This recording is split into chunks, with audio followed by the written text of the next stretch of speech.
I was handed a piece of paper that said my assault was actually a love affair. The woman who wrote that lie was my mentor. The man who attacked me was worth millions to the base. And the threat they used to make me sign it was a charge that didn't even apply to my case. If you've ever been told to stay quiet because your truth would hurt the mission, or felt trapped between what's right and what keeps your career alive, or wondered if one person can win when the whole system turns against you, this is how I used one page of door logs to jump over everyone who lied and force the inspector general to see proof they tried to erase. By the end, you'll know exactly how betrayal gets justified, how power protects itself, and how one clerk and one timestamp brought it all down. I'm an engineering officer. I work in a locked area on a base that runs on contract money. The contractor who assaulted me wasn't just some visitor. His project was 40% of our budget. That means his work paid for salaries, buildings, training, promotions. Losing him meant losing money. Losing money meant losing importance. And losing importance meant my commander's career would stop moving up. So when I reported what happened, leadership didn't see a crime. They saw a budget problem. The assault happened in my office at 2:17 in the morning. I was working late on a report. The door to my workspace runs on keycard access. It logs every swipe. It logs the time down to the second. It logs if the door opened from outside with a card or from inside with the handle. It even logs failed tries, alarms when a door stays open, and repeated attempts. That system runs on network time protocol. That means every timestamp syncs across the whole base network. The logs match up with gate records, computer logins, and camera feeds. There's no such thing as a fuzzy timeline in a digital security system. Every event gets a number. Every event is permanent. And every event leaves a trail that can't be changed by what someone says later. I didn't let him in.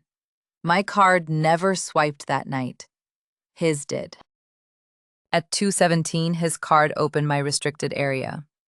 No meeting was on the schedule. No work order was filed. No escort was logged. He came in alone. He locked the door behind him, and when I tried to leave, he blocked the way. I wrote an incident report the next morning. I used the exact words I was trained to use. I said what happened, when it happened, and who did it. I gave it to my supervisor. He sent it to my mentor. She was a senior officer I'd worked under for 3 years. She taught me how to write technical reports. She recommended me for my job. She was the one I thought would protect me. 2 days later, she called me into her office and shut the door. She handed me a new document. It was typed. It was clean. It was professional. And it said I'd been having a romantic relationship with the contractor. It said we'd been meeting in private for weeks. It said I invited him to my office that night. It said the relationship ended badly, and now I was calling it assault to avoid getting in trouble. None of that was true, but every word was written in the calm, official tone my mentor used in reports. She said, my original report had been reviewed. She said, command decided the evidence showed something else. She said if I kept insisting on my version, I'd be charged under military law for fraternization. Fraternization is a military crime. It punishes wrong relationships between service members of different ranks. It's meant to stop abuse of power inside the chain of command. But here's the trick. The rules on fraternization mostly apply between military members, not between a service member and a civilian contractor. The charge they were using to scare me didn't even fit what happened. It was a bluff. But it worked because I didn't know the law well enough to catch it. And even if I had, arguing with my mentor right then would have meant calling her a liar. It would have meant accusing my commander of hiding a crime. It would have meant standing alone against every leader who controlled my career, my reputation, and my future. She told me to sign the new statement. She said it would be easier for everyone. She said the contractor's project was critical to the base mission. She said sometimes the right thing is protecting the bigger good. She didn't say the base budget depended on him.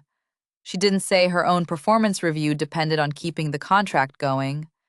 She didn't say my truth was worth less than 40% of the base funding. But I heard it. I heard it in every word she didn't say. I didn't sign. I walked out. I went back to my room and I sat there trying to understand how the person I trusted most became the person rewriting my assault into a love story. When someone in authority betrays you, especially a mentor, it does a specific kind of damage. It's not just the first harm. It's the moment the system you believed in tells you that harm didn't happen. It's the moment the people who were supposed to protect you become the people erasing you. Studies show that betrayal by someone you trusted in power often does more lasting damage than the first bad thing that happened. Because it doesn't just hurt you, it breaks the rules you thought the world followed. I had 72 hours to decide: sign the lie and take a quiet transfer to a different base, or refuse and face a court-martial that would destroy my career and my veteran benefits in public. That was the choice. It was built to feel like there were only two options. It was built to feel like I had no way out. And it almost worked. But I wasn't the only person watching. There was a supply clerk on the base, an E4 with no rank and no visibility. He worked in logistics. His job included taking care of the servers that logged keycard data. 3 days after I filed my first report, he got an order from command to delete old access logs to make space on the server. It was called routine maintenance, but the logs he was told to erase included the night I was assaulted. He didn't erase them. He copied the raw data file onto a drive and hid it. He didn't know me. He didn't know my case. But he knew that when leadership suddenly tells you to destroy records, someone's trying to hide something. Deleting records in a digital security system doesn't just remove data. It creates gaps. Every event in a keycard log gets a number in order. When you delete an event, the number disappears, but the order doesn't renumber itself. The gap stays visible. The missing piece is permanent. And in a system built to be checked later, that gap becomes proof someone messed with it. The clerk understood that. He knew if he followed the order, command could say later the logs never existed. But if he saved the raw file, the logs would prove themselves real. So he kept the file. He kept it safe. And he waited. I didn't know he existed. I didn't know the logs were saved. I was still in my room, staring at the unsigned paper, trying to decide if my integrity was worth losing everything. That's when I remembered the Inspector General system. The IG is a protected legal path. It exists so service members can report wrongdoing by their own chain of command. Federal law makes it a crime for a commander to punish someone for giving evidence to the IG. It's not perfect, it's not fast, but it's designed to go around the gatekeepers. And right then, it was the only door I had left. I didn't have the keycard logs, I didn't have access to the servers, I didn't even know the logs still existed.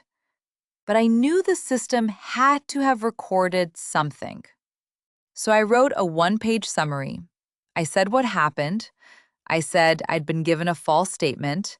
I said I'd been threatened with a fraternization charge, and I said the base access control system would show I never swiped my card to let the contractor into my office, and that his card opened the area at a time when no official business was happening.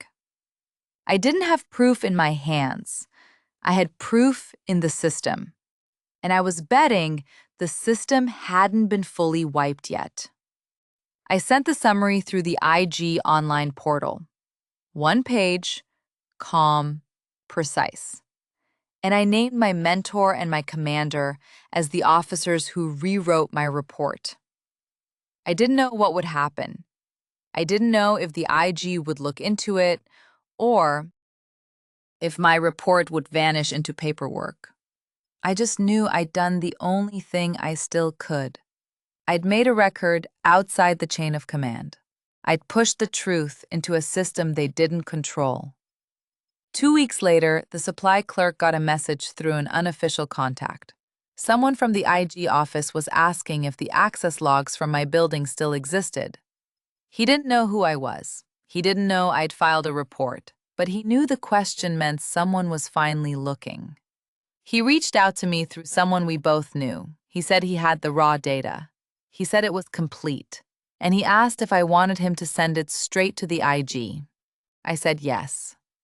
He didn't send a PDF. He didn't send a summary. He sent the raw server file, the kind of file that has metadata, event numbers, and system codes that prove it hasn't been changed. He sent it with a signed statement saying he'd been ordered to delete the logs, that he saved them because the order felt wrong, and that the file he was sending was an exact copy of the original. That statement made him a witness. It made the logs evidence, and it made the command's cover-up visible. The IG investigators didn't call my commander. They didn't set up a meeting. They didn't give anyone time to get ready. They showed up at the base without warning, walked into my commander's office with the raw logs already in their hands, and asked him to explain why the door records didn't match the official statement he'd signed off on. The logs showed the contractor's card opening my restricted area at 2:17 in the morning. No scheduled meeting, no escort. My card was never used to open the door from inside, which meant I hadn't let him in. And the logs showed a door held open alarm 3 minutes later, which meant someone physically blocked the door from closing. Every detail I wrote in my first report was backed up by a system that didn't care about budget, reputation, or mission priorities. The system just recorded what happened. My commander tried to say the logs could be read wrong. He tried to say the contractor might have had real reasons to be in the area. He tried to say my refusal to sign the new statement was proof I was being difficult. But the IG investigators didn't argue. They just asked why he ordered the logs deleted. He said it was routine maintenance. They asked why routine maintenance was ordered 3 days after an assault report came in. He said the timing was coincidence. They asked why the deletion order only covered the date range that included my incident. He stopped talking. The investigation grew. The IG interviewed my mentor. She admitted she rewrote my report. She said she did it to protect the base relationship with the contractor. She said she thought my version would cause unnecessary harm to a critical project. She said she believed I'd understand that sometimes the mission comes first. She didn't deny threatening me with a fraternization charge. She didn't deny the charge didn't legally fit. She said she was trying to give me a way out. She said she was trying to protect me from myself. The contractor was interviewed. He denied everything. He said our relationship was consensual. He said, I invited him to my office. He said I was lying to avoid embarrassment. But his story needed my keycard to have opened the door. The logs proved it hadn't. His story needed no door alarm. The logs showed there was one. His story needed the meeting to be planned. The access system showed no scheduled entry. He could say whatever he wanted. The data didn't care. The IG report was done in 45 days. It said my original story was backed by physical evidence. It said my mentor knowingly faked an official document. It said my commander tried to destroy evidence. It said the fraternization threat had no legal basis and was used to force me to sign a lie. and it said the whole cover-up was driven by the base's money dependence on the contractor's project. The report didn't use the word corruption. It didn't need to. The facts did the work. My commander was removed from his job. My mentor was transferred and demoted. The contractor's access to the base was taken away forever, and his company's contract was paused while a separate investigation started. I was cleared of all threatened charges. My original report was put back in the official record, and the supply clerk who saved the logs got a formal award for integrity and moral courage. He got a medal. I got my career back, and the system that tried to bury me lost the one thing it cared about most: its certainty that no one would fight back. I didn't win because I was louder. I didn't win because I had powerful friends. I won because one person kept the truth when he was told to destroy it, and because a security system recorded what happened without bias, emotion, or loyalty. The keycard logs didn't care about the base budget. They didn't care about my mentor's reputation. They didn't care about the contractor's importance. They just recorded the timestamp, the badge number, and the door position. And that was enough. If you've ever been told to stay quiet because speaking up would hurt the mission, remember this: the mission isn't more important than the truth. The budget isn't more important than justice. And no one's career is more important than your dignity.